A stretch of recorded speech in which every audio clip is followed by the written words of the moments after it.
नमस्कार, मी विलास आव्हाड. आपण पाहता AV9 एक्सप्रेस. मित्रांनो, महाराष्ट्राच्या विधानसभेचा निकाल लागून आता जवळजवळ 4-5 दिवस झाले आणि महाराष्ट्राची विधानसभा 26 तारखेला बरखास्त झाली.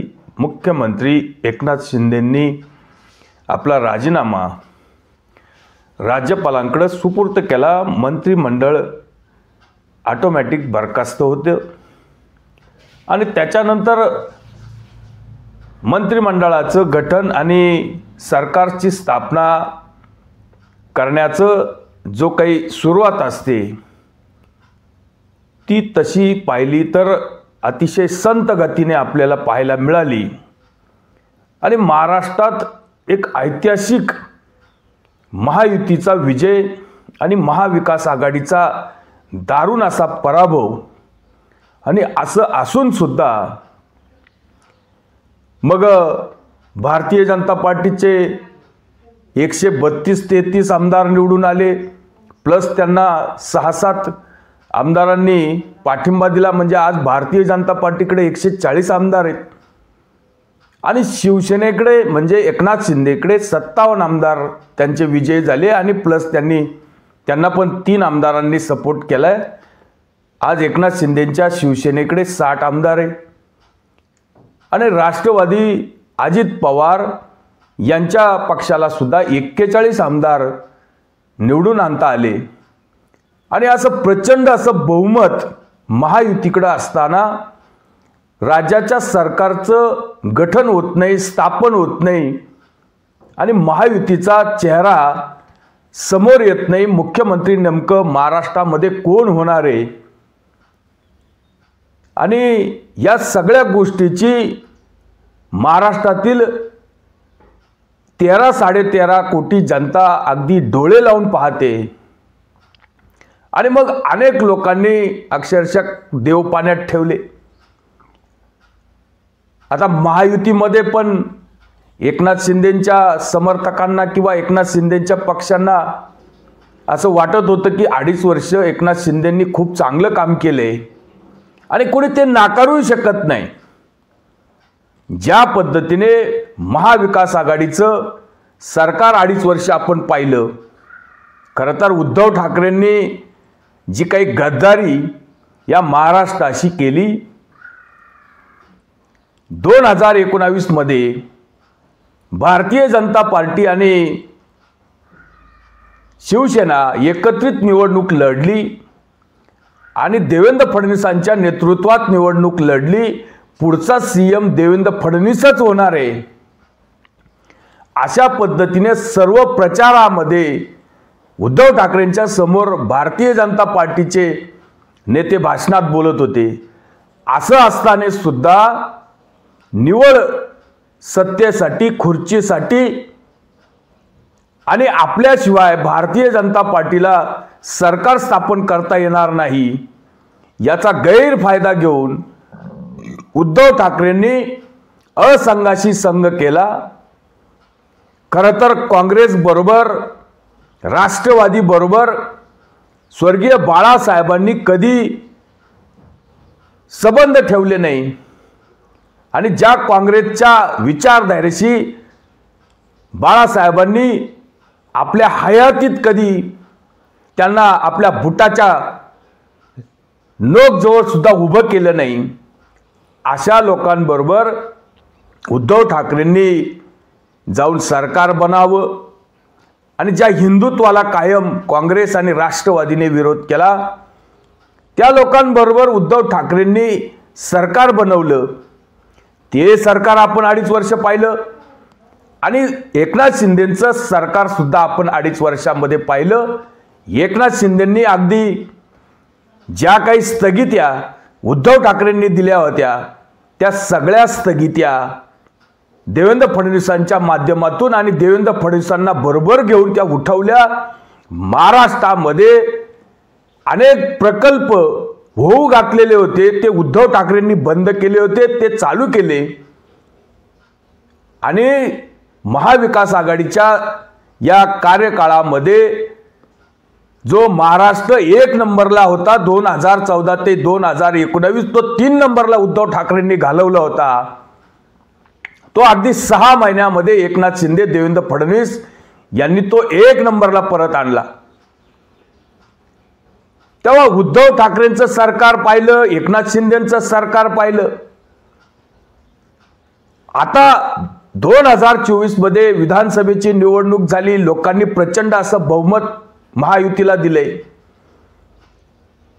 मग एवढं प्रचंड असं बहुमत मिळून सुद्धा महाराष्ट्राला मुख्यमंत्री मिळत नाही किंवा मुख्यमंत्र्याचा चेहरा समोर येत नाही.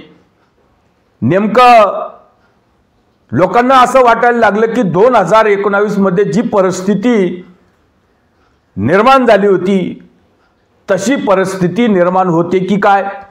कारण 2.5 वर्षे यशस्वी कामगिरी केलेल्या एकनाथ शिंदेंना मुख्यमंत्र्याची खुर्ची सुटत नाही की काय, असे असंख्य प्रश्न जनतेच्या मनामध्ये सुद्धा यायला लागले. आणि त्याचं कारण आहे, प्रत्येक पक्षाला किंवा पक्षाच्या समर्थकांना असं वाटतं की आपला नेता सर्वोच्च स्थानावर असावा, राज्याचा मुख्यमंत्री व्हावा. भारतीय जनता पार्टीला पण असं वाटतंय की आमचा नेता मुख्यमंत्री व्हावा. खरं तर त्यांचे 132-33 आमदार निवडून आले, त्यांचा तो अधिकारच आहे. पण एकनाथ शिंदेंची बी कामगिरी चांगली आहे, त्यांनी पण खूप चांगलं काम केले. आणि त्यांच्याकडे 40-41 आमदार होते, त्यांनी 57 आमदार निवडून आणले. आज त्यांच्याकडं 57 + 3 60 आमदारांची लोकसंख्या आहे. आणि राष्ट्रवादी अजित पवारांना पण असं वाटतंय की मी पण मुख्यमंत्री व्हावं, मी आता किती वेळा उपमुख्यमंत्री व्हायचं. त्याच्यामुळं पक्षांनी मागणी करायची किंवा समर्थकांनी मागणी करावी यात कुठेही असं गैर नाहीये. पण आता भारतीय जनता पार्टीचे 132 आमदार निवडून आलेले, प्रचंड असं भारतीय जनता पार्टीला सुद्धा बहुमत मिळाले. आणि ज्या पद्धतीनं उद्धव ठाकरेंनी गद्दारी केली, उद्धव ठाकरे सगळे पर्याय त्यांना खुले असं त्यांनी जेव्हा या सगळ्या गोष्टी 2019 मध्ये बोलून दाखवल्या, त्या पद्धतीने एकनाथ शिंदे गेले नाही. खरं तर अनेक विरोधकांना असं वाटत होतं की एकनाथ शिंदेंनी देवेंद्र फडणवीसांबरोबर किंवा भारतीय जनता पार्टी बरोबर गद्दारी करावी, या सरकारला पाठिंबा देऊ नये किंवा या महायुतीमधून बाहेर पडावं. एकनाथ शिंदे खुर्चीसाठी अडून बसतील, भारतीय जनता पार्टीच्या केंद्रीय नेतृत्वाला अडचणीत आणतील. केंद्रीय नेतृत्वाला ज्या काही योजना राबवायच्या आहेत, अनेक गोष्टी महाराष्ट्रामध्ये करायच्या आहेत, याच्यासाठी कदाचित एकनाथ शिंदे अडवणूक करून बसतील. या सगळ्या गोष्टी काही लोकांना अपेक्षित होत्या. 2-3 दिवस एकनाथ शिंदेंनी अगदी वाट पाहिली, या सगळ्या गोष्टीची मजा घेतली. शिंदेंनी काल पत्रकार परिषद घेऊन सगळ्या गोष्टीचा खुलासा केला. त्यांनी तर सुरुवातीला महाराष्ट्रातील सर्वच जनतेचे आभार मानले. आणि ज्या केंद्रीय नेतृत्वाने म्हणजे पंतप्रधान नरेंद्र मोदी आणि गृहमंत्री अमित शहा यांनी त्यांना त्यांच्याकडे काही नसताना महाराष्ट्राचं मुख्यमंत्री पद दिलं, ही गोष्ट ते विसरले नाही. ह्या त्यांच्यावर केलेला उपकार ते विसरले नाही. अनेक वेळा त्यांनी नरेंद्र मोदींचं आणि अमित शहांचं नाव घेतलं. आणि 2.5 वर्षाचं त्यांचं हे सरकार चालवताना त्यांनी अगदी कबुली दिली की पंतप्रधान नरेंद्र मोदी, अमित शहा हे माझ्या पाठीमागं एखाद्या पहाडासारखे, चट्टानासारखे उभे होते. आणि या 2.5 वर्षाच्या काळामध्ये 4 लाख कोटी रुपये केंद्र सरकारकडून महाराष्ट्राला मिळालेले. आणि म्हणूनच आम्ही महाराष्ट्रामध्ये काही योजना राबवू शकलो, तळागाळापर्यंत आम्ही आमच्या योजना नेऊ शकलो. लोकांना दिलेले शब्द आम्ही पुरे करू शकलो आणि आम्ही घरात बसून काय फेसबुक वगैरे लाईव्ह करून किंवा घर कोंबड्यावाने मंत्रालयात न जाता सरकार चालवणारे माणसं नाहीये। यांनी दाखवून दिलं की प्रत्येक घटकाला सरकारचा फायदा कसा मिळेल। मग अगदी महिला असतील, युवक असतील, शेतकरी असतील, मजूर असतील, प्रत्येक घटकाला सरकारचा फायदा मिळाला पाहिजे या धोरणातून। आणि त्यांनी सुरुवातीलाच सांगितलं की मी सीएम या शब्दाला कधी मुख्यमंत्री समजलो नाही। सीएम म्हणजे एक कॉमन मॅन आणि मुख्यमंत्र्याच्या खुर्ची पाठीमागे मी पळणारा माणूस नाही। मला त्या पदाची कुठलीही हाव नाही। एक संधी मला मिळाली होती, त्या संधीचं मी सोनं केलं। मला ज्या दारी म्हणजे गोरगरिबांच्या दारामध्ये ज्या काही विकासाच्या योजना असतील त्या पोहोचवण्याचं काम केलं आणि लाडकी बहीण, लाडका भाऊ, लाडका शेतकरी अशा असंख्य योजना लोकांपर्यंत पोहोचवण्याचं काम केलं। आणि या महाराष्ट्रामध्ये एकनाथ शिंदे हा लाडक्या बहिणींचा लाडका सख्खा भाऊ निर्माण झाला। ही माझी एक ओळख निर्माण झाली। ही मुख्यमंत्र्यापेक्षा कैक पटीने मोठी आहे। त्यामुळं मुख्यमंत्री होणं आणि त्याच्यासाठी आडून बसणं हे माझ्या रक्तात नाहीये। नाहीतर आपण बघितलं असेल की उद्धव ठाकरेंनी काय केलं। खरं तर उद्धव ठाकरेंना देवेंद्र फडणवीसांनी जेव्हा निकाल लागला त्याच्यानंतर कमीत कमी 25 फोन केले असतील, पण उद्धव ठाकरेंनी एक फोन सुद्धा देवेंद्र फडणवीसांचा उचलला नाही। उद्धव ठाकरे काही बोललेच नाही। संजय राऊत पत्रकार परिषदा किंवा बाईट देऊन ज्या काही तमाशा त्यांनी आणि महाविकास आघाडीचं सरकारनंतर स्थापन केलं, हा प्रकार आपण 5 वर्षापूर्वी पाहिलेला आहे। पण तोच फरक इथं जाणवला। एकनाथ शिंदेंनी सांगितलं की मी स्वतः देशाचे आदरणीय पंतप्रधान नरेंद्र मोदींना फोन केला, देशाचे गृहमंत्री अमित भाई शाह यांना फोन केला आणि त्यांचे विशेष आभार मानले की तुमच्या अनेक सभा झाल्या आणि तुम्ही या आमच्या 2.5 वर्षाच्या सरकारला अनेक मदत तुम्ही केलेली आहे आणि त्यामुळेच आम्ही हे काम करू शकलो।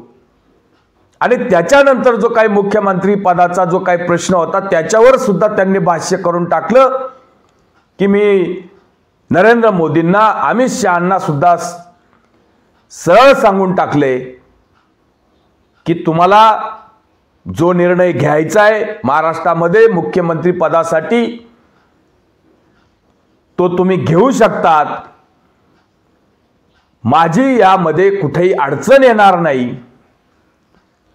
आणि गैरसमज जे काही लोक पसरवतात विनाकारण, काही कारण नाही, कुठेही एकनाथ शिंदेने असं म्हटलं नाही की मी मुख्यमंत्री होणार आहे किंवा त्यांनी असं म्हटलं नाही की भारतीय जनता पार्टीचा मुख्यमंत्री आम्हाला चालणार नाही, असंही म्हटलं नाही किंवा त्यांचा देवेंद्र फडणवीसांना काही विरोध आहे असंही कुठं आपल्याला आढळलं नाही। पण लोकांच्या मनामध्ये आता काही लोकांना असे एकनाथ शिंदे मुख्यमंत्री झाले तर लोक म्हणणार देवेंद्र फडणवीसांवर अन्याय झाला आणि देवेंद्र फडणवीस उद्या मुख्यमंत्री होणार असतील तर लोक म्हणतील एकनाथ शिंदेला हवालदाराचा शिपाई केला। त्याच्यामुळे लोक नेहमी घोड्यावरही बसू देत नाही आणि पायी चालू देत नाही। या सगळ्या गोष्टीची कल्पना एकनाथ शिंदेंना आहे। एकनाथ शिंदे हरभऱ्याच्या झाडावर चढणारे नेते नाही, ते अगदी कसलेले आणि लॉंग जंप मारणारे। एकनाथ शिंदेंना 2-5 वर्षाचं राजकारण करायचं नाहीये। तो लंबी रेस का घोडा आहे। एकनाथ शिंदे महाराष्ट्रामध्ये भविष्यामध्ये अतिशय चांगलं राजकारण करू शकतात। एकनाथ शिंदेची उंची काल अनेक पटीने वाढलेली आहे। ते उद्धव ठाकरे सारखे कद्रू मनाचे नाही हे त्यांनी दाखवून दिलं। खरं तर त्यांनी कुठं असं म्हटलं नाही की मी मुख्यमंत्री पदाचा दावा सोडलाय। त्यांनी 100% सांगून टाकलं की माझा भरोसा आहे ज्या पद्धतीनं भारतीय जनता पार्टीचे नेते कार्यकर्ते नरेंद्र मोदींवर अमित शहांवर भरोसा ठेवतात आणि त्यांनी दिलेला आदेश पाळतात, त्याच पद्धतीनं मी आणि माझी शिवसेना मोदी साहेबांचा आणि अमित शहांचा आदेश आम्ही पाळणार आहेत।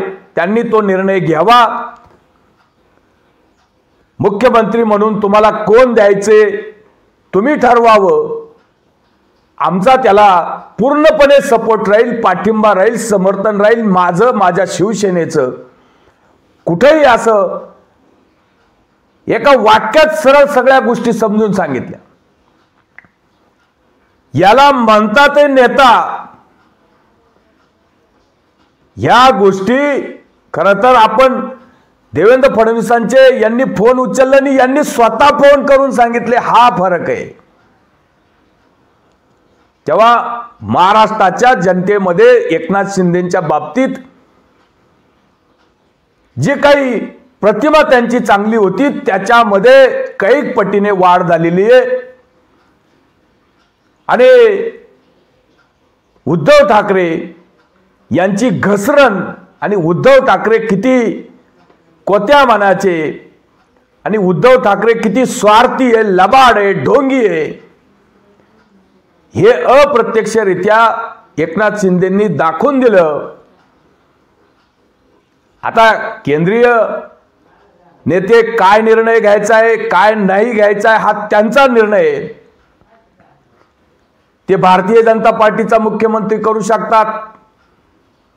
आता भारतीय जनता पार्टीमध्ये देवेंद्र फडणवीसच मुख्यमंत्री होतील असंही काही नाही, कारण अनेक वेळा मोदी शहांनी वेगळे निर्णय घेतलेले। कदाचित ते एकनाथ शिंदेला सुद्धा रिटर्न करू शकतात, कदाचित ते अजित पवारांना पण मुख्यमंत्री करू शकतात। पण जो काही विश्वास एकनाथ शिंदेंनी नरेंद्र मोदी आणि अमित शहांवर दाखवलाय तो अतिशय महत्त्वाचा आहे। त्यामुळे त्यांची प्रतिमा महाराष्ट्रामध्ये भरभक्कम अशी झालेली आहे। एक विश्वास तयार झालाय। महायुतीने जो काही एकत्रित जो काही प्रचार केला, नेते एकत्र आले, एकमेकांना वोट ट्रान्सफर केले, याच्यावर मोहर बसली आणि एकनाथ शिंदेविषयी माणसाला अभिमान वाटावा, प्रत्येक माणसाला अभिमान वाटावा असं काम एकनाथ शिंदेंनी काल केलेले। आणि उद्धव ठाकरे कसे गद्दार निघाले। खरं तर उद्धव ठाकरे सीएम झाल्यावर अनेक पाळीव पत्रकारांनी त्यांना एक नंबरचा सीएम म्हटलं होतं। आता ते एक नंबरचा सीएम झाले होते की नाही झाले होते माहित नाही, पण महाराष्ट्रामधील ते एक नंबरचे गद्दार नक्की होते हे एकनाथ शिंदेंनी त्यांना दाखवून दिलं। आणि एकनाथ शिंदे हे तळागाळातून गरिबीतून एक शेतकऱ्याचा मुलगा, त्याच्यामुळे त्यांच्या पाठीमागे असं काही त्यांना मुख्यमंत्री झालंच पाहिजे आणि मुख्यमंत्री असेलच मगच मी लोकांपर्यंत पोहोचू शकेल अशी त्यांची भूमिका नाही, हट्ट नाही। हे एकनाथ शिंदेंनी दाखवलं।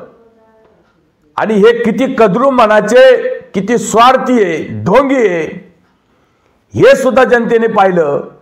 हाच फरक आपल्याला एकनाथ शिंदेंमध्ये आणि उद्धव ठाकरेंमध्ये पाहायला मिळाला। तुर्तास थांबतो। व्हिडिओ आवडला असेल तर लाईक करा, शेअर करा। धन्यवाद।